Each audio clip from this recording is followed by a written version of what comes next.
So I'm doing a video to show a method I've been using here to attach our 3/16 lines to both the end trees and either the main lines or else to collection tanks.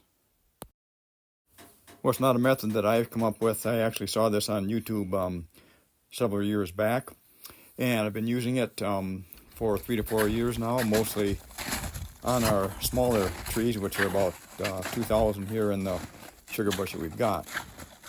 It's got the advantage that it's easy to retension the lines, and there doesn't need to be any kind of fitting at the end of the line where it dumps into a tank or a main line. So also no sap runs behind the trees.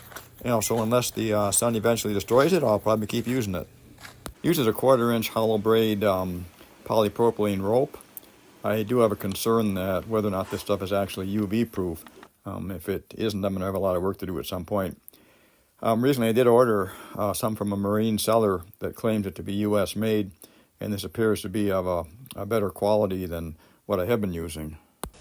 I have to get the sap line into that hollow section, and that can be kind of a pain, and then run it, I suppose, 8-10 inches, and then you have to exit that center.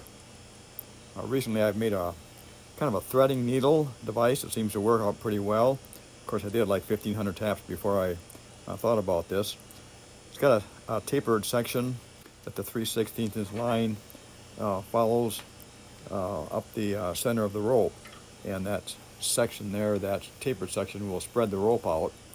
It saves a lot of time and frustration. A lot of times you get a lot of small, call them threads or something from that rope, and that'll catch onto the edges of the 3/16, or if you're using 5/16, and then kind of stop it from exiting, or sometimes it'll snag up as you're shoving that up the hollow. But like I say, this seems to work pretty well. I did make a longer one at first, a couple longer ones. They were like 16-18 inches, and they worked well, but I never really came up with a decent way to carry them. The tubing needs to be a tight fit on that shaft that's directly behind the taper, and needs to push up right up to that taper so that no threads or anything get snagged in there. I've probably done over 1,500 without a tool like this, so if you're doing just a small number, it probably isn't worth trying to get one of these things made or set up. But anyway, I thought sharing this little idea might be helpful to someone.